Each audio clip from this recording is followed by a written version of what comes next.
Bom, então dito isso, vamos falar aqui do importante, do que interessa, na minha avaliação, do que deveria ser prioridade mesmo, né, sobre as nossas discussões e para além das discussões e reflexões e críticas, aquilo que a gente precisa avançar nesse país, que é sobre a questão da educação. Então, o Tiago Esteves, ele é professor titular de Sociologia do Centro Federal de Educação Tecnológica Celso da Fonseca, o Cefet, do Rio de Janeiro. Ele é professor permanente do Programa de Pós-Graduação em Educação do Mestrado Profissional em Sociologia da Universidade Federal de Juiz de Fora, e ele trata sobre essas questões todas, e eu quero trazê-lo aqui então. Tiago, professor Tiago, boa noite para você. Seja bem-vindo aqui ao canal Farol Brasil, ao Cultura Brasileira, Noite Brasil. E é isso, vamos falar de educação aqui, vamos tratar dessas pautas importantes. Mais uma vez, boa noite, seja bem-vindo. Tá sem som, você tem que só colocar o seu áudio. Desculpem, né? Bom, boa noite, Thalita. Queria agradecer essa acolhida, né, aqui pelo canal Farol Brasil, pelo Cultura Brasileira. Desejar uma boa noite também para todos e para todas que estão nos vendo, nos ouvindo nesse momento, e para quem vai ver e ouvir posteriormente, né? Porque o vídeo fica no YouTube e muitas das vezes a gente tem até mais pessoas que acabam vendo, ouvindo, compartilhando, né? Depois. E aí a gente já pede, né, Thalita, até para aumentar o engajamento, o pessoal curtir, né, compartilhar, fiquem à vontade com isso e mandem questões, perguntas, enfim, comentários, fiquem à vontade. É isso. Você sabe, Tiago, que na semana passada, eu conversei aqui, tive duas oportunidades para discutir, falar sobre educação, né? Na primeira foi com os dois professores do coletivo Educartoon, né, que vieram aqui. E a gente falou da educação como um todo, e na sexta-feira a gente falou sobre a greve dos professores na capital baiana, em Salvador. Então, falamos também ali numa situação mais específica, mais particular, mas que, de alguma forma, as questões ali que versam sobre a realidade dos professores, elas são muito semelhantes, né? Sobre as questões mesmo que envolvem as greves, né, as reivindicações. Então, e a gente teve muita participação de professores e profissionais da educação e pessoas que entendem o quanto é primordial tratarmos disso e falarmos desse cenário. E aí, então, é muito oportuno você estar aqui conosco. Você até tinha comentado comigo que você participou de uma audiência do PNE, né, que é o Plano Nacional de Educação. E aí eu queria só trazer algumas informações e para te perguntar, então, o que vocês têm discutido sobre a situação atual. O que eu tenho aqui de informação é que o Plano Nacional de Educação, que tinha vigência até 2024, foi prorrogado até 31 de dezembro de 2025, pela Lei 14.934, e ele estabelece metas para a educação brasileira até 2034 e está em tramitação no Congresso e que deve ser aprovado aí muito brevemente, creio que nos próximos meses. E aí, dito isso, eu queria te perguntar, então, como é que você tem acompanhado, você que acompanhou essa audiência, o que vem a ser esse Plano Nacional de Educação e o que está colocado ali em termos de discussão, de críticas também, desse cenário todo sobre a questão da educação no Brasil? Uhum. Bom, Thalita, então o PNE, né, o Plano Nacional de Educação, ele é um grande instrumento, né, de gestão, de planejamento que deve orientar as políticas públicas educacionais do Brasil, né? Pela lei que instituiu o PNE, a gente está no terceiro plano, né? O plano ele tem uma duração de 10 anos, então a cada 10 anos, assim, na verdade, a gente deveria, né, ter feito esse dever de casa um pouco antes, mas enfim, o governo federal atrasou essa tramitação.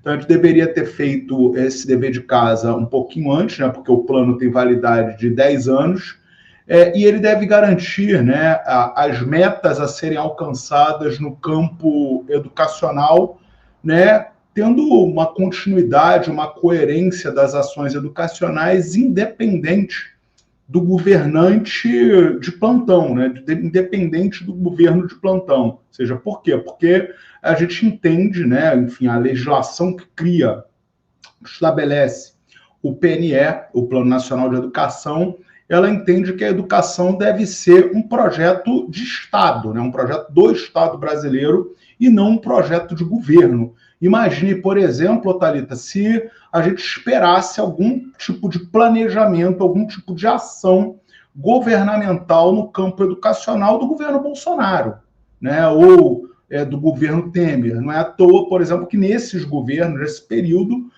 a educação brasileira, né, sofreu retrocessos gigantescos, né? Ou seja, num caso direto por ação do poder público, no caso do governo Temer, e no caso do governo Bolsonaro, não por ação, menos por ação e muito mais por inação, muito mais por incompetência das pessoas que ocuparam os diversos cargos dentro do Ministério da Educação, né? Então, a gente observou uma completa desestruturação das políticas públicas educacionais nesse período, né? Nesse período aí de esses dois governos, esses 6 anos.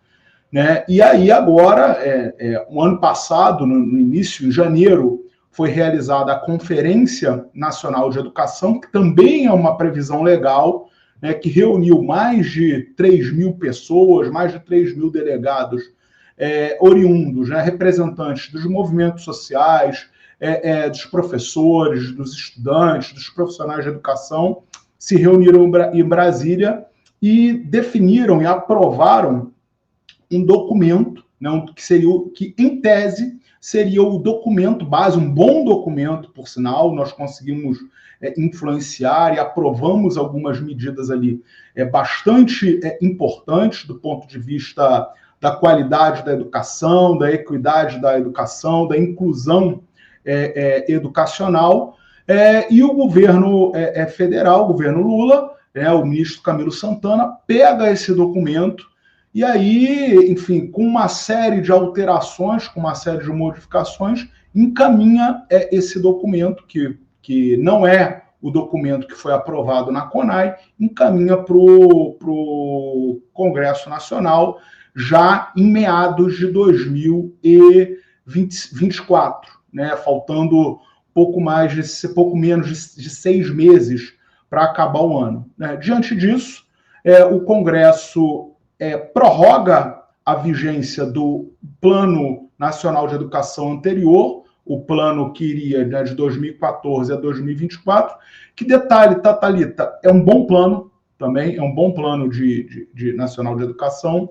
E aí agora, né, o presidente da Câmara dos Deputados, deputado Hugo Mota, ele cria uma comissão especial para tratar exclusivamente do Plano Nacional de Educação, né? São, salvo engano, são 20 ou 30 deputados federais que estão nessa comissão especial, né? Uma parte significativa, né, de deputados da extrema-direita, de deputados que não entendem nada, que não dominam o tema da educação. E aí a gente agora está fazendo as audiências públicas, os debates sobre os pontos específicos, sobre as metas específicas do Plano Nacional de Educação. Semana passada a gente teve uma audiência sobre a alfabetização.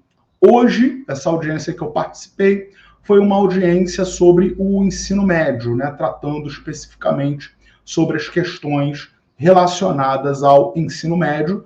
Mas, enfim, é uma arena de disputas, tá, Thalita? Assim, hoje a gente teve, assim, claramente, né, assim, só para vocês terem uma ideia, a gente, de todos os participantes ali, a gente tem aí um peso de 30%, 40% do campo progressista e 60%, 70% ligado às fundações educacionais, ao campo reacionário, essa galera, né, da extrema-direita, o pessoal do homeschooling, enfim, e toda essa Tiago, E me diz assim, duas coisas que eu queria saber, né, a partir, dessa questão da audiência e do projeto que o governo apresentou para o Congresso.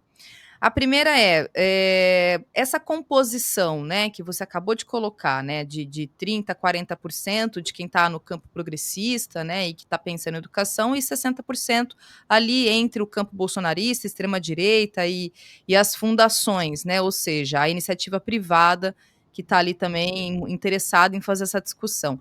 Como é que funciona essa composição, né? A que se deve essa assimetria em relação a essa composição? Isso é uma pergunta. E a outra, né, muito especificamente, que essa é uma pergunta que eu ia te fazer, sobre a discussão do ensino médio, né? Eu já estou colocando aqui novo ensino médio, porque é algo que está colocado aqui no nosso contexto, né? Os professores com quem eu conversei na semana passada e que a gente tem falado a respeito, tem tratado essa questão do novo ensino médio como algo, digamos, uma tragédia, né, no seu sentido mais amplo mesmo, na sua implementação. Então, eu queria te ouvir sobre essas duas questões mesmo, né, na composição dessa discussão, de quem está presente na audiência, e sobre a questão do ensino médio mesmo, e se há algo que possa falar sobre a revogação do novo ensino médio de fato, ou se isso já não está mais em questão, que agora é tratado daqui para frente, o que está colocado, o que pode ser disputado para que a tragédia, como eu disse, possa de alguma forma ser minimizada mesmo. Uhum. Beleza, Thalita, só destacando que de fato é uma tragédia anunciada, né? Porque assim, diversas pessoas, diversos especialistas, diversas instituições apontaram, né, que o novo ensino médio lá de 2017, ou que a gente está chamando agora de novíssimo ensino médio, que é esse de 2024, né, seria e uma tragédia, né? Então, assim, acho que é importante a gente só pontuar isso. Bom, em relação a essa composição da comissão, ou seja, quem nomeia, né, quem tem autonomia para nomear o presidente, a presidência, né, da comissão e a relatoria da comissão é o presidente da Câmara dos Deputados, né? Ou seja, nesse caso, o deputado Hugo Mota. E aí ele nomeia como presidente, né, como presidenta da comissão especial para o PNE, a deputada Tabata Amaral, do PSB de São Paulo, né, que é uma deputada, é uma parlamentar, né, que enfim, ora flerta com a direita, ora flerta com a esquerda, mas que tem notórios laços com as fundações educacionais, notadamente com a Fundação Lehman, né? Então, assim, é uma deputada que tem esses laços conhecidos, né? E bem conhecidos, não é uma grande surpresa. E o relator é o deputado Moses Rodrigues, que é do União Brasil do Ceará, ele é de Sobral, mas ele é de um grupo de oposição ao grupo do ministro Camilo Santana em Sobral. Inclusive, ele é do grupo de oposição a esse campo ligado à família Gomes do Ceará. Né? Ele não faz parte ali do grupo, né, do Ciro, do Camilo, do Cid, da ex-governadora do Ceará, que também é de Sobral, da Isolda Sela, que foi secretária executiva do Ministério da Educação, que é uma representante do Todos pela Educação. Por outro lado, o Moses Rodrigues, ele é herdeiro, né, de uma família, o pai dele, inclusive, é o atual prefeito de Sobral, e eles são herdeiros de um grupo educacional privado, né? Ele é, enfim, proprietário de um grupo educacional privado na cidade de Sobral. Então, assim, a gente tem esse contexto nas cabeças, né, da comissão, seja em quem, de fato, né, a presidência e a relatoria da comissão. E aí, ou seja, os demais membros da comissão são definidos pela correlação de forças que nós temos dentro do Congresso Nacional. E aí o que nos preocupa bastante, tá, Thalita? Porque, assim, de fato, nós temos alguns parlamentares, né, que estão nessa comissão, que fazem parte da comissão de educação e que, de fato, entendem do campo educacional, entendem da educação, entendem dos problemas, estão dispostos a conversar conosco, a encaminhar, a fazer encaminhamentos, né, pensando numa melhoria equitativa da educação para todos, mas temos também, né, deputados, parlamentares da extrema-direita que estão ali para poder lacrar, para fazer videozinho, para falar besteira, para defender o indefensável, né? Temos pessoas ligadas ao agronegócio, temos, enfim, temos pessoas que querem mudar os livros didáticos para contar a história que elas acham que é a verdade, né, para dizer que não houve ditadura no Brasil, esse tipo de coisa. Enfim, a luta, né, e a briga vai ser grande. Né? Eu antevejo que os movimentos sociais, enfim, os movimentos de professores, de estudantes, vão precisar se mobilizar bastante se nós quisermos ter um plano nacional de educação que, de fato, seja um plano inclusivo, equitativo e voltado para a qualidade da educação, sem que a gente tenha ali nenhum tipo de, vamos dizer assim, de pegadinha, né? Aquela coisa que às vezes você cria parecendo que é uma boa intenção, mas que, na verdade, ali na frente, você percebe que você abriu uma porteira para o mercado privado, por exemplo, né? Como foi no caso da reforma do ensino médio. Se você quiser falar depois, a gente pode falar da questão da EAD, né, que a gente está vendo, está discutindo agora a EAD no ensino superior, mas que foi aberta eu brinco, uma porta de possibilidades para EAD, né, para essas empresas que estão ofertando EAD na educação básica também. Sim, e como eu estava te perguntando, né, essa discussão sobre a questão do novo ensino médio, ela já está posta no sentido de que, olha, vai ser esse novo ensino médio, o novíssimo ensino médio, como você falou, então não há sequer, ainda que, né, diante das possibilidades que nós temos, talvez a revogação do novo ensino médio seja algo digamos, quase que descartado, utópico, né, diante do quadro todo, mas não há sequer uma voz que levante, que fale sobre isso, assim. Quer dizer, agora o que se tenta fazer realmente é tentar ali fazer um arranjo mesmo dentro do que está colocado. É isso. Não temos nenhuma possibilidade, neste momento, de falar da revogação do novo ensino médio.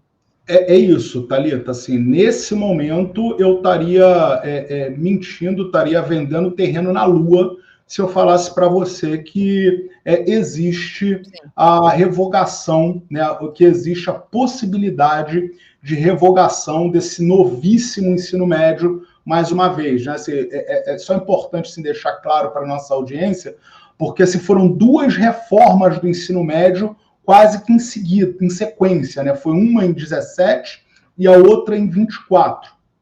Então, assim, hoje, no atual contexto, eu vejo como chance mínima, quase zero, até porque eu não vejo interesse do próprio governo federal em promover uma reforma como essa. Né? Esse é um ponto. Um outro ponto é que hoje os movimentos, né, as associações científicas, né, as associações de classe, parte das associações de classe, parte da intelectualidade, né, que trata da educação, que pesquisa a educação, que lida com a educação, estão se movimentando. Né? A gente está vendo o PNE. Né? Então, assim, essa comissão ela abriu, vai encerrar daqui a exatamente 20 minutos, vai encerrar o período, né, de proposições de emendas a esse plano nacional de educação. E aí nós, né, propusemos, nós elaboramos mais de 350, na verdade, quase 400 emendas a esse plano de educação, a esse Plano Nacional de Educação, e conseguimos, né, com muito diálogo junto a parlamentares progressistas, protocolar essas emendas. E aí, Thalita, algumas dessas emendas buscam solucionar problemas que nós identificamos na reforma do ensino médio. Na verdade, a gente está tentando regulamentar partes dessa reforma do ensino médio que não foram regulamentadas, que não tiveram diretrizes, e a gente está buscando, via Plano Nacional de Educação, fazer essa regulamentação. Vou te dar um exemplo disso, né? No caso das disciplinas, ou como eles estão chamando, a partir da reforma do ensino médio, os componentes curriculares da parte de formação geral básica do currículo, né? São aquelas 12 disciplinas que eu, você e que todo mundo, né, acabou estudando no ensino médio, né? Arte, geografia, física, química, biologia, sociologia, história, língua portuguesa, língua inglesa, matemática. Então, essas 12 disciplinas, elas tinham deixado de ser obrigatórias. Veja só, na reforma de 2017, não sei se você vai lembrar, em 2017, somente língua portuguesa, língua inglesa, matemática eram obrigatórias. Todas as outras disciplinas ou componentes curriculares deixaram de ser obrigatórios. Com a reforma do ano passado, com a reforma de 2024, eles trazem de volta 12 disciplinas como obrigatórias, retiram a língua espanhola do rol de disciplinas obrigatórias. E aí, só que eles não dizem o seguinte: em quais séries essas disciplinas têm que estar presentes.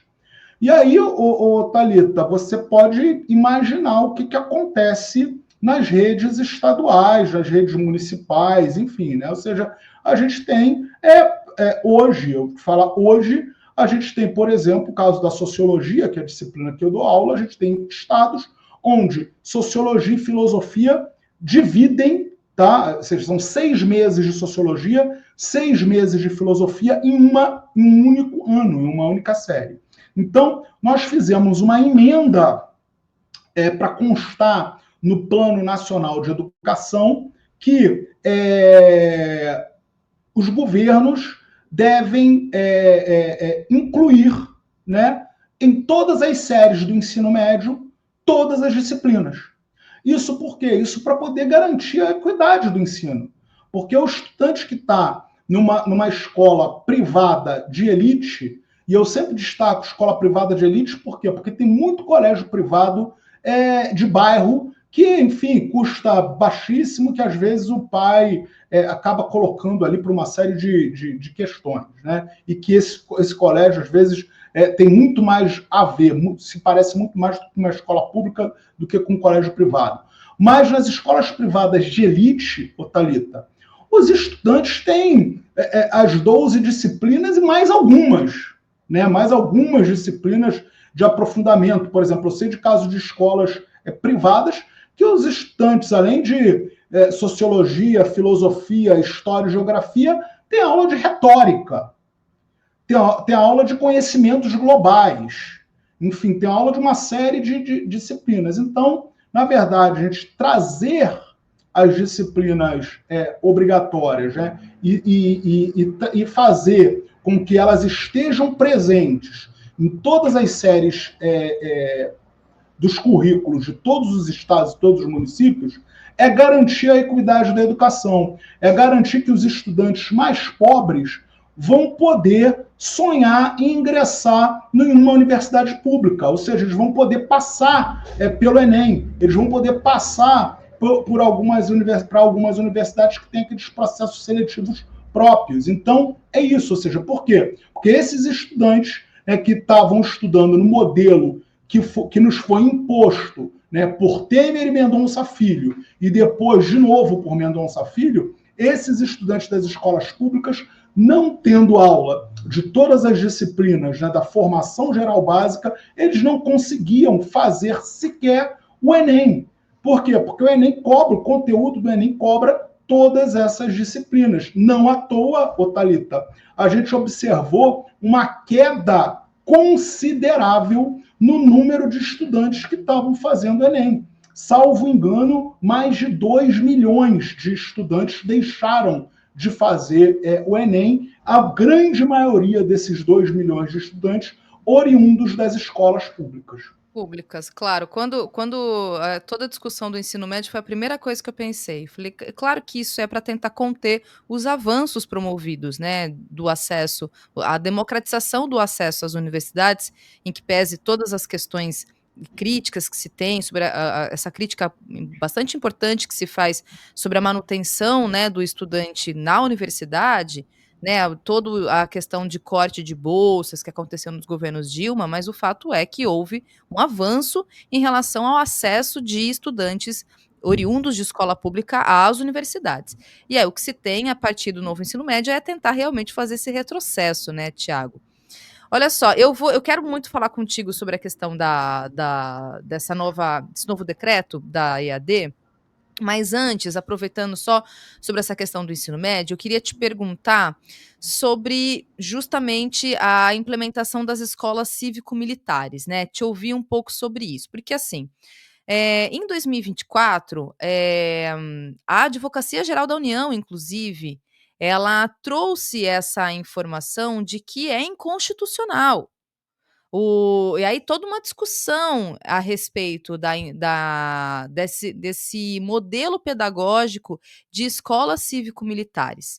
Mesmo assim, nós sabemos, né, que há um avanço de diversos estados por exemplo, o estado de São Paulo, Paraná, Rio Grande do Sul, Goiás, que tem colocado esse modelo, pedagógico, né, escolas cívico-militares, nas escolas públicas, né, porque é isso, né, se o modelo fosse realmente muitíssimo bom, por que que as escolas privadas de elite não adotam este modelo? Esse modelo pedagógico é um modelo direcionado para as escolas públicas, especificamente. E aí eu queria te ouvir, primeiro, como é que tá, se há essa discussão dentro do PNE também, né, sobre esse avanço das escolas cívico-militares e a sua opinião enquanto professor mesmo, né, de sociologia, uma avaliação geral mesmo, né, você que está na sala de aula, como é que você tem observado esse contexto desse avanço desse modelo pedagógico nas escolas públicas? Thalita, eu considero esse modelo das escolas cívico-militares ou escolas militarizadas, né, uma verdadeira excrescência, né, uma herança maldita, não só do governo Bolsonaro, mas, enfim, dessa extrema-direita que se apropriou do poder em diversos estados brasileiros, né? Eu faço parte de movimentos que combatem, que falam, que lutam, né, contra esse modelo de militarização. E aí, ou seja, uma coisa que eu acho que é bastante importante, toda vez que eu falo sobre a questão das escolas cívico-militares, eu busco pontuar a seguinte questão, Thalita, porque muitas pessoas, né, muitas boas pessoas até, acabam confundindo as coisas. E escola cívico-militar não é escola militar.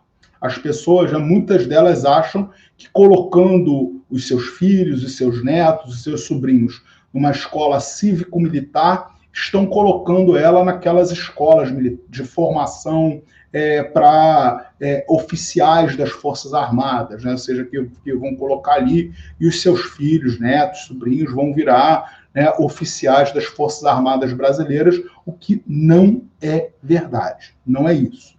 Na verdade, o que a gente tem visto é um modelo, né, de apropriação da educação, ou seja, uma disputa da educação, aquela disputa ideológica que o Gramsci falava para a gente lá na década de 30, né, sobre a questão da hegemonia no campo educacional brasileiro, e uma forma que a extrema-direita, Thalita, queria chamar a atenção também sobre isso, uma forma que a extrema-direita encontrou de desviar dinheiro público para poder pagar profissionais das Forças Armadas, né? Porque, na verdade, os militares, né, sejam eles da ativa ou aposentados, que atuam nas escolas cívico-militares, eles recebem duas vezes.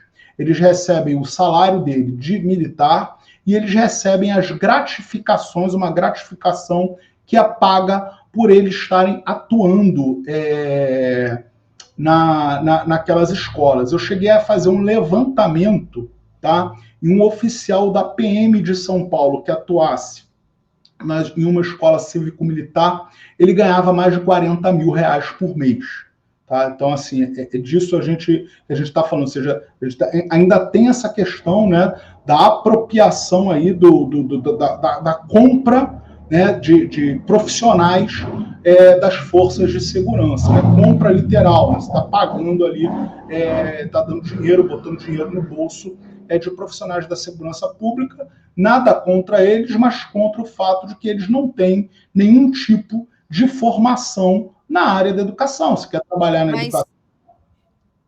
Mas só me explica isso, como é que é? Vamos supor, um oficial, você quer dizer, por exemplo, da Polícia Militar ou alguém das Forças Armadas que já tem, né, a sua renda enquanto ali agente de segurança, e aí ele vai então agregar por justamente atuar dentro de uma escola. É isso, Exato, assim, um ele passa oficial? a ser lotado naquela escola, né? Ou seja, o local de trabalho dele passa a ser a escola, né? A escola A, escola Y, escola B, sob, enfim, e aí é interessante porque, assim, a gente não sabe, porque você pega essas legislações, eu cheguei a estudar essas legislações, e esses cargos que são criados, né, são extremamente vagos. Você não sabe o que essas pessoas fazem de fato dentro das escolas. Por quê?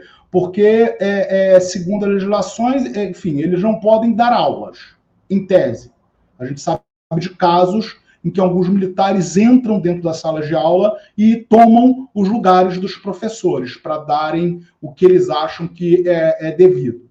Né? Mas, em tese, eles não podem entrar dentro das salas de aula porque eles não são professores ou professoras. Eles não podem gerir as escolas porque isso é função dos diretores e das diretoras. Né? Então, de fato, eles ficam dentro das escolas, ninguém sabe muito bem fazendo o quê. E aí a gente tem duas questões. A gente tem, né, escolas que utilizam mão de obra de pessoas ligadas à segurança pública que estão aposentados, né? E temos escolas que utilizam mão de obra de pessoas que estão na ativa, ou seja, que são, de fato, policiais militares, bombeiros, policiais civis, policiais rodoviários federais, policiais federais, do Exército, da Marinha ou da Aeronáutica.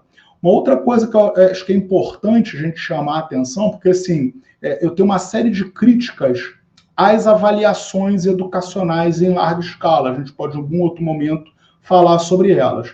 Mas se a gente pega essas avaliações, né, como um parâmetro, como um padrão, né, por exemplo, o SAEB, né, que é o Sistema de Avaliação da Educação Básica, que tem o IDEB, né, o Índice de Desenvolvimento da Educação Básica, como um dos seus elementos, nenhuma dessas escolas cívico-militares ocupam postos, posições relevantes. Ou seja, cai um dos argumentos, um dos principais argumentos que eles gostam de utilizar, que é justamente o argumento de que a militarização das escolas melhora a qualidade da educação. Ou seja, isso é falso. Não existe nenhum tipo de dado que corrobore esse fato. Né? E aí a gente tem visto, né, esse movimento, como você bem destacou, né, em diversos estados do país e, infelizmente, Thalita, inclusive em estados governados por governadores progressistas. Por exemplo, Bahia, né, que é um estado governado há mais de 20 anos pelo Partido dos Trabalhadores, existem escolas cívico-militares estaduais na Bahia. Né? O Ceará, na época governado pelo Camilo Santana, hoje ministro da Educação, criou mais de 100 escolas cívico-militares durante o governo dele. Né? Então a gente percebe que essa foi uma questão ideológica, né, que foi encampada por diversos governadores, né, alguns deles, inclusive, do campo progressista, em nome, para ser muito sincero, eu não sei do que, porque assim, existem diversos estudos, diversos artigos, diversas publicações que demonstram que simplesmente esse modelo é um duto sugador de dinheiro público. Porque, uma outra coisa, por que é um duto sugador de dinheiro público? Porque uma escola cívico-militar, ela custa mais de 10 vezes do que uma escola que não seja militarizada. Uma coisa que eu participei de um debate uma vez e falei isso, tive a oportunidade de falar isso, eu queria que todas as escolas públicas recebessem a verba que é encaminhada para essas escolas cívico-militares quando elas são criadas. Algo mais ou menos, tá, o Thalita? Cerca de 2 milhões de reais a mais do que as escolas já recebem por ano. E deixa eu só ler aqui alguns comentários, chegaram até algumas perguntas, Thiago, daí para eu te perguntar sobre essa questão da EAD e até a notícia que você mesmo me enviou da implementação de uso de inteligência artificial para correção de prova, né? Que é uma outra notícia aí de ontem para hoje que repercutiu. Tá esgotada, diz o seguinte: como professora da rede estadual, eu só tenho uma coisa a dizer sobre educação: socorro. É isso, né, é triste, lamentável, mas quando a gente sempre trata de educação aqui, os professores eles vêm em peso e trazem mesmo esse relato, né, que é uma realidade aí do país todo. Também aqui o Carlos CRS diz: "Boa noite, esse ano tem a prova SAEB, um grande show do milhão. Os estudantes e nós professores estamos sendo pressionados para tirar nota alta nessa avaliação. Não aguento todo mês prova externa."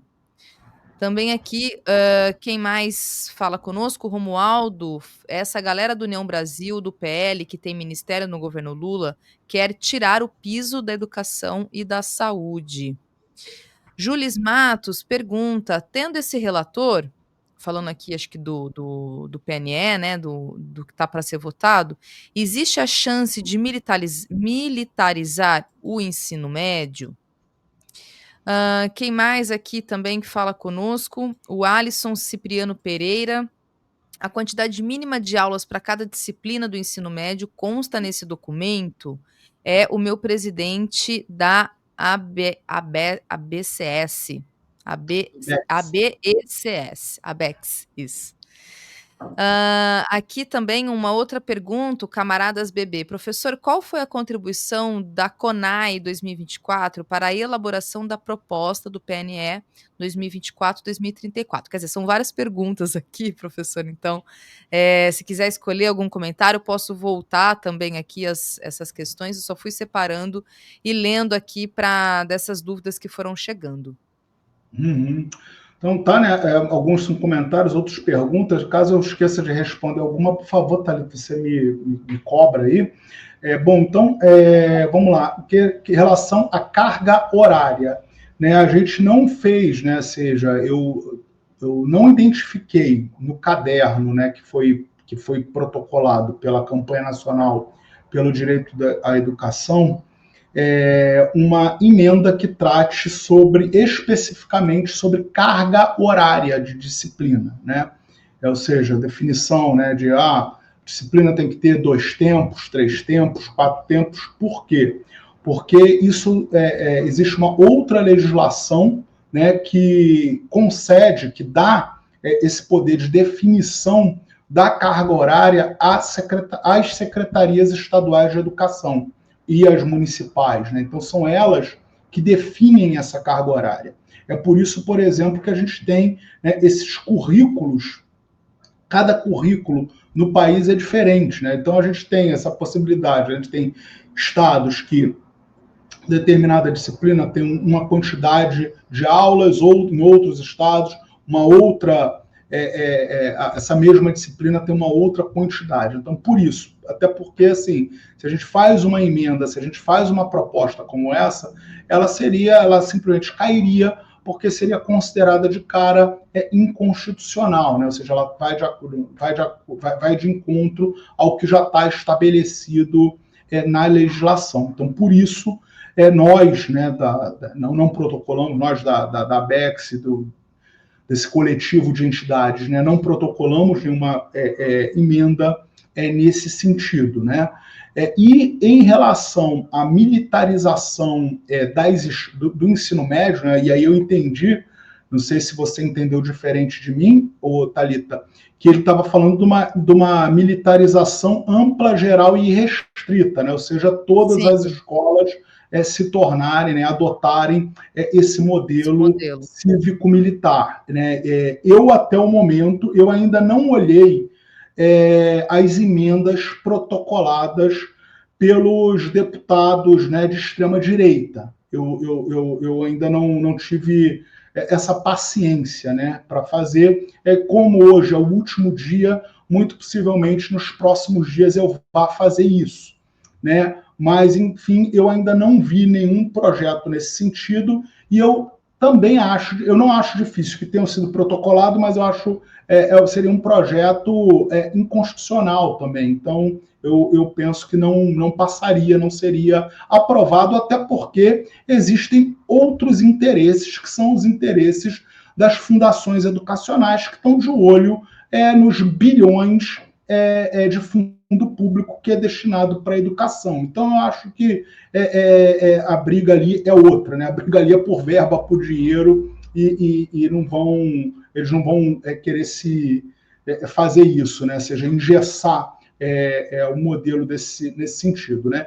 E a última pergunta, né? Ou seja, o texto da CONAI, ou seja, esse texto da CONAI, né? Essa proposta de Plano Nacional de Educação, né, que foi aprovado pela CONAI, pela Conferência Nacional de Educação, ele foi encaminhado para o Ministério da Educação como uma proposta, né, uma proposta desses movimentos sociais, dos grupos de professores, dos grupos de estudantes, dos grupos de profissional da educação e de pesquisadores que estavam lá em Brasília, né? Ele vai como uma proposta, o Ministério da Educação pega essa proposta e aí, enfim, altera, mexe, né, nessa proposta e encaminha para o governo. Por isso que eu estou dizendo que não é o texto original que saiu da CONAI, é um texto, né, que tem como base aquele documento aprovado pela CONAI, mas que não é o mesmo.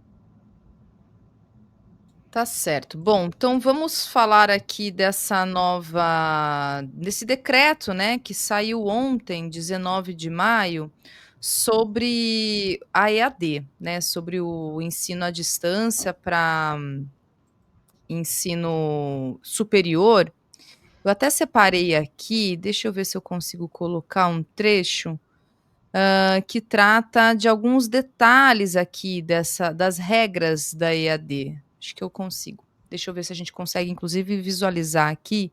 Ele está bem pequenininho, gente, mas acho que eu consigo ler aqui, tá? Que fala sobre as atividades presencial, semipresencial e EAD, que são as principais mudanças, tá? Esse é um decreto, então, da nova política de ensino à distância, e o que está aí destacado, que eu coloquei na tela, diz o seguinte: é, caracterizado, então, o presencial é pela oferta majoritária de carga de presencial física com até 30% no formato EAD, semipresencial composto por pelo menos 30% da carga horária em atividades presenciais físicas, estágio, extensão, práticas laboratoriais e pelo menos 20% em atividades presenciais ou síncronas, mediadas, e EAD, caracterizado pela oferta preponderante de carga horária à distância, com limite mínimo de 20% atividades presenciais e ou síncronas mediadas com provas presenciais. E aí, um outro destaque importante desse novo decreto, que diz que os cursos que estão vetados para essa modalidade EAD, que são medicina, direito, enfermagem, odontologia e psicologia, que devem ser ofertados exclusivamente no formato presencial. Então tá aí, gente, assim, esse decreto basicamente, assim, né, trazendo as principais mudanças, foi instituído ontem, foi assinado ontem pelo presidente Lula, junto com Camilo Santana. E aí, Tiago, queria te ouvir, como é que você avalia, então, sobre essa mudança do ensino EAD para o ensino, superior, né, como é que você tem observado sobre essa questão? Bom, acho que a gente mudou para não mudar nada. Assim, eu bem reticente hoje, né? Eu não fiz uma análise acurada dessa legislação, tá, Thalita? Eu já começo falando isso. Mas pelo que eu li por alto, né, eu li de maneira bastante aligerada o documento, é, a impressão que eu tenho é que esse documento ele vai, na verdade, concentrar o mercado da educação privada no Brasil. Vai concentrar mais ainda o mercado privado da educação no Brasil. Isso, se a gente levar em consideração, por exemplo, que as empresas educacionais, né, enfim, as diversas empresas, os diversos conglomerados educacionais, são um dos mais lucrativos na Bolsa de Valores, são os que mais sobem, né, na Bolsa de Valores hoje do nosso país. Eu cheguei a ler que está ali entre os 3 setores que mais geram lucros, né, que mais ganham dinheiro. O que a gente tinha hoje, na verdade, era uma verdadeira, de fato, uma verdadeira vergonha, né? Ou seja, foi uma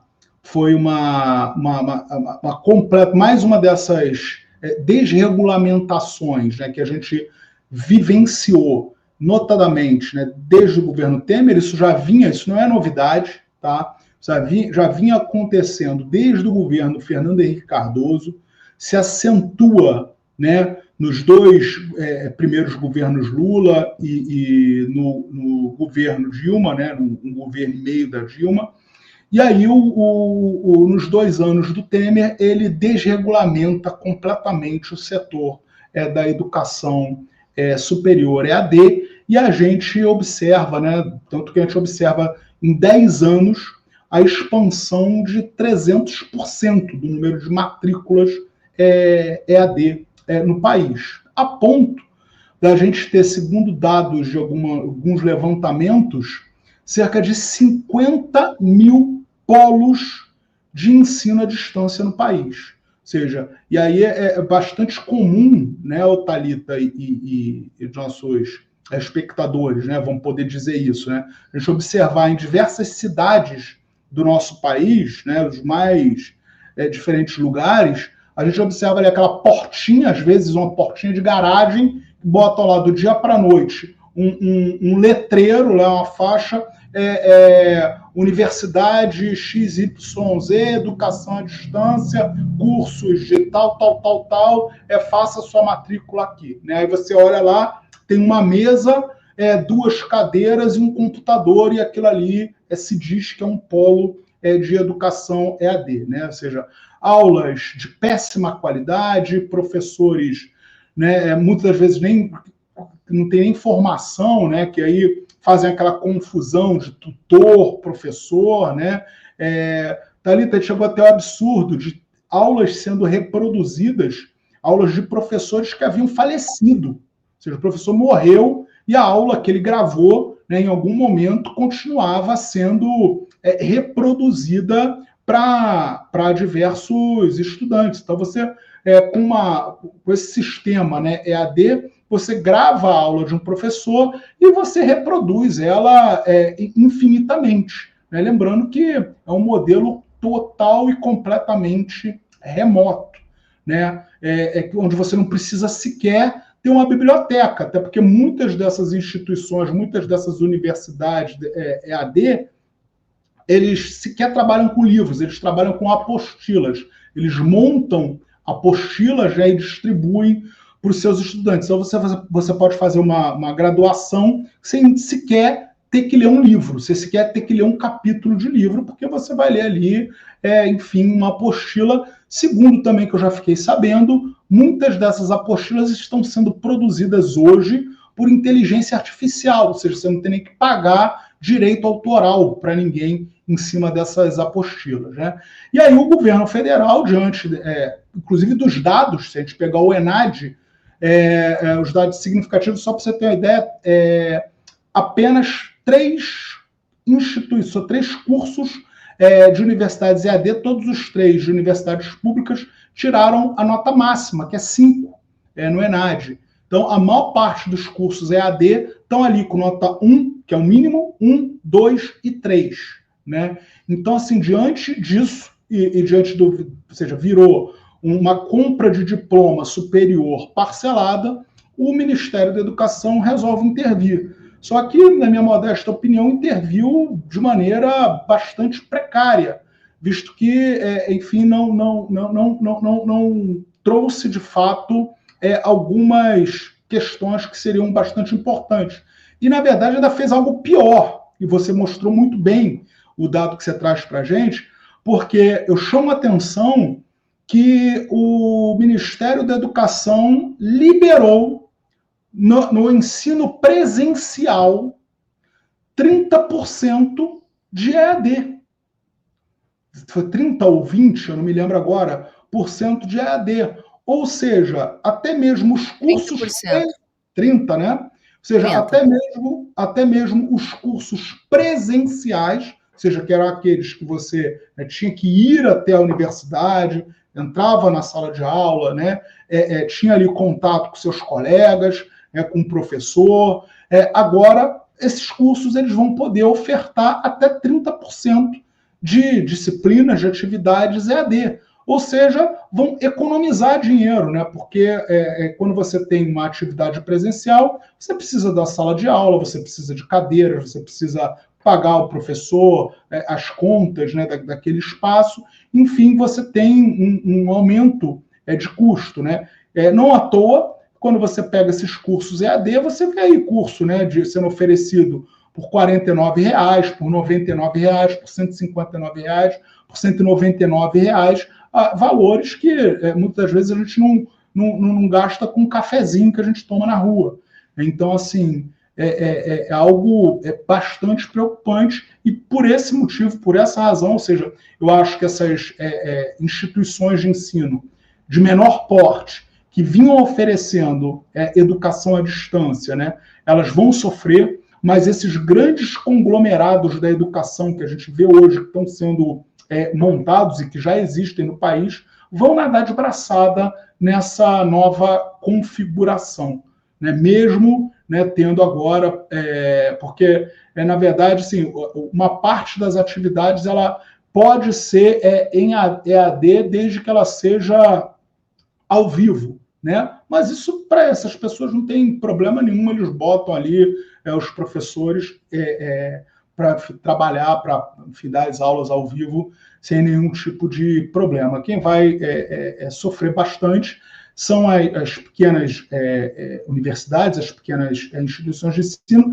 e eu tenho muito receio, Thalita, de uma questão que eu não vi até o momento ninguém tratando, pelo menos publicamente, mas que eu já conversei com algumas pessoas em particular, é a questão da Universidade Aberta do Brasil, que é um consórcio das universidades públicas que oferece o ensino EAD.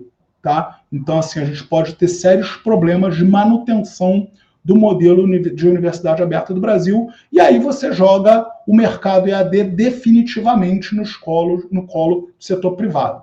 Uma outra coisa que eu chamo a atenção é que, assim, que não houve nenhuma regulamentação em relação à pós-graduação. Tá? Os cursos de especialização vão continuar podendo ser ofertados desse modelo que a gente tem hoje de polos EAD. Sim. E que tipo de problemas que você observa que pode acontecer com a universidade aberta a partir desse novo decreto? Bom, eu acho que um dos grandes problemas que podem acontecer é em relação à questão das turmas, né? Porque assim você vai precisar, com esse decreto, você vai precisar que as universidades, elas, para montar os polos, para criar os polos, elas vão ter que ter um computador, diversos computadores, tem um número mínimo lá de computadores, né? Não sei se são 70, 80, enfim, vai ter que ter um número mínimo de computadores e tem que ter também um número mínimo de estudantes por sala de aula. Nesse caso, eu queria saber do Ministério da Educação se haverá incremento de verbas para os cursos que estão na Universidade Aberta do Brasil, de modo que eles possam atender a essas exigências feitas pelo próprio Ministério da Educação. Porque o que a gente sabe é que o curso, né, que a Universidade Aberta do Brasil, os cursos da Universidade Aberta do Brasil, vem tendo, assim como todo o campo da educação pública federal, vem tendo cortes sucessivos de verba. Eu rio justamente por isso, viu, Tiago? O meu riso é um riso de desespero a partir do teu comentário, porque o que a gente está lidando, o cenário, pelo menos das universidades federais e os institutos federais também, é o contingenciamento. Né, e é com isso que a gente está lidando, que vem a partir justamente dessa política de cortes, né, de se considerar, então, como prioridade a manutenção de uma ideia de uma espécie de teto de gastos e que o resultado que a gente está vendo é isso. Então, a gente tem grandes universidades federais no Brasil que estão ali contando os seus recursos para poder se manter até pelo menos o final do ano e tirando atividades básicas para poder manter o mínimo. Então é por isso que eu ri, inclusive, é um riso de desespero, lamentavelmente. E aí, dito isso, aí para encaminhar mesmo para a última pergunta que eu queria te fazer, dentro de tudo isso que a gente comentou aqui, falamos de ensino médio, de escolas cívico-militares, um pouco desse novo decreto, né, do ensino à distância para ensino superior. Eu queria ouvir a sua avaliação mesmo da gestão Camilo Santana, né, em particular, em se tratando justamente dessa relação direta com as fundações privadas, né, aqui citando o exemplo da Fundação Lehman, e queria te ouvir mesmo, como é que você observa essa gestão desse Ministério da Educação diante desse cenário todo que a gente veio conversando aqui nessa nossa primeira conversa? Bom, Thalita, quando antes ainda, né, da eleição, da reeleição do presidente Lula para esse terceiro mandato, nós, né, quando eu falo nós, os diversos movimentos, né, do campo educacional, do campo progressista educacional, tiveram uma série de reuniões, né, tanto com o presidente Lula diretamente, quanto com emissários do Partido dos Trabalhadores, né. Várias sinalizações foram dadas para nós, né, para o movimento educacional. Durante, né, aquele período, né, entre a eleição e a posse, quando foi montado aquele gabinete, né, de transição, nós tivemos uma série de reuniões, né, com as pessoas que compunham ali o gabinete da educação. Naquele momento, a gente já percebeu que alguma coisa não ia muito bem, em virtude das pessoas que representavam o então governo eleito, que estavam ali naquele governo de transição, né? A gente passa, enfim, a ter algumas reuniões, e aí, né, as coisas nunca eram encaminhadas da forma como nós achávamos que seriam encaminhadas. E aí, quando é anunciado, né, o Camilo Santana como ministro da Educação e a Isolda Sela como secretária executiva, a gente já entendeu o que seria esse governo, ao menos no campo educacional, e que a gente ia ter que fazer uma série de disputas no âmbito do Ministério da Educação, né? Seja no Ministério, seja no Conselho Nacional de Educação, né? Seja nas diferentes instituições que compõem a educação federal. Então, assim, na verdade, a gente não pode dizer que a gente foi pego de surpresa. Não, não foi pego de surpresa porque a gente sabia que com o Camilo Santana e com a Isolda Sela, nós teríamos um predomínio das pessoas, enfim, com essa ideologia conformada, formada, estruturada pelas fundações educacionais. Então, assim, desde o início a gente sabia que a gente não teria uma vida fácil, né? Acho que, somado a isso, a gente tem essa questão da ascensão dessa extrema-direita chucra, né, no poder, que aí eu acho que se relaciona muito bem com essas fundações educacionais, porque, enfim, por essa extrema-direita chucra, que eu chamo, né, essa extrema-direita que, enfim, que está ali, não estão disputando nada, né, na verdade, porque eles não, enfim, não têm projeto, eles não trabalham, o projeto deles, na verdade, é um projeto de destruição, de acabar com o que existe, e aí, nesse vácuo, essas fundações que estão interessadas única e exclusivamente nos mais de 70 bilhões de fundo público que são investidos anualmente no campo educacional, nos diferentes níveis, quer. Né? Ou seja, essas fundações elas estão hoje nos municípios, essas fundações elas estão hoje nos governos estaduais e, infelizmente, essas fundações estão hoje também no Ministério da Educação.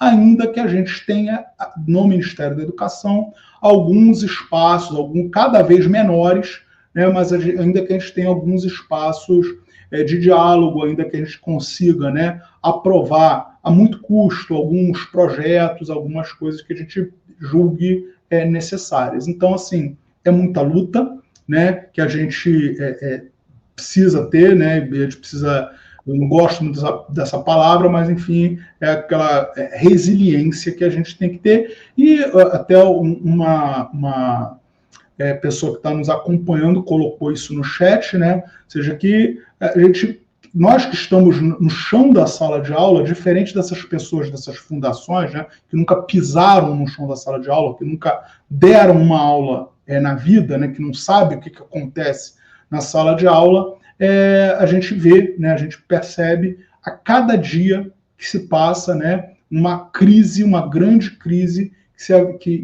no campo da educação brasileira.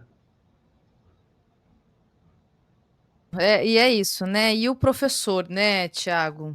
Assim, como é que tá o professor nessa realidade toda, né? Acho que esse é um grande termômetro, né, porque quando a gente está falando de educação, a gente está falando dessa figura, né, da professora e do professor, quer dizer, se há um grito de socorro, né, como aqui a professora no primeiro comentário, assim, que você chegou, ela colocou, eu acho que é um grande termômetro para a gente entender, né, o horizonte da profissão professor. Dá para se pensar, Tiago, assim, ter algo a se considerar dessa profissão professor em todos os níveis, né, na educação básica, no ensino médio, na educação no ensino superior também? Uhum. Bom, Tata, acho que que a gente tem, né, continuar pressionando o governo federal, né? Assim, a gente tem que, primeiro, né, eu brinco que, inclusive, acho que tem que tirar da boca de alguns professores algumas falas que levam as pessoas a acreditarem que a profissão de professor, a profissão de professora é um sacerdócio, né? Algo que precisa ser feito com amor, a gente volta e meia ouve essas palavras, porque se é um sacerdócio, se é algo que você faz porque você ama, você não precisa receber salário, né? Afinal de contas, vai na conta dessas atividades todas que a gente tem de cuidado. E a educação não é uma qualidade de cuidado, né? Mas, de fato, e aí eu chamei, inclusive, a atenção disso hoje, né? Que, assim, a gente não pode falar em melhoria da qualidade da educação, Thalita, se a gente tem professores e professoras que hoje recebem menos do que o piso do magistério, que já é pouco, né? O piso do magistério, mais ou menos, aí R$ 4.500, né? O que é pouco para você poder, por exemplo, sustentar uma família, né? E aí isso leva professores a se submeterem a jornadas exaustivas de trabalho, não raro superiores a 40, 50, 60 tempos em sala de aula semanalmente, né? Às vezes tendo que se deslocar entre 2, 3, 4 escolas, arcando do próprio bolso, né? Com o custo do transporte, com o custo da alimentação. Os professores, numa situação dessas, eles não conseguem, né, preparar suas aulas, se especializar, fazer um curso, enfim, pensar no mestrado, num doutorado, eles não conseguem sequer ter uma convivência saudável com a sua família. Então, assim, eu espero que a gente, de fato, consiga sensibilizar as autoridades, né, ou seja, as pessoas que têm competência e também as pessoas que estão em casa e que votam nessas pessoas, né, para que elas possam, enfim, eleger melhor e que os próximos governantes, os futuros governantes, possam, de fato, ter não só a educação, né, são problemas que a gente pode ver na saúde também, vários outros campos, né, tratar de maneira melhor, né, enfim, os profissionais, porque são profissionais, são pessoas que têm suas famílias, são pessoas que, enfim, que estão ali trabalhando, batalhando e levando a sério as suas atividades. Muito bom. Só que a Thaís Gotada diz: ótima entrevista com o professor Tiago. Acho válido lembrar a importância da participação da família na comunidade escolar e na vida escolar do próprio aluno. Para isso, precisa haver vida além do trabalho. Aqui fazendo, então, um diálogo, né, com relação a essa pauta super importante também, que é o fim da escala 6x1, né, que tomou a visibilidade que temos hoje em razão desse movimento que é o Vida Além do Trabalho. Professor, obrigada mais uma vez, então. Com certeza a gente vai te chamar mais vezes aí para a gente tratar desse assunto que é sempre importante e sempre tem notícias e assuntos. E a gente pode ir conversando e trocando ideia para saber justamente o resultado do PNE, né? O que vai ter aí as próximas etapas, né? O que vai ser votado. E aí a gente pode voltar a se falar. Mais uma vez te agradeço, então, e até a próxima. Muito obrigado, Thalita. Sigo à disposição de vocês. Toda vez que me chamar, eu podendo, estarei aqui presente para a gente conversar com o maior prazer. Tchau, tchau. Até a próxima.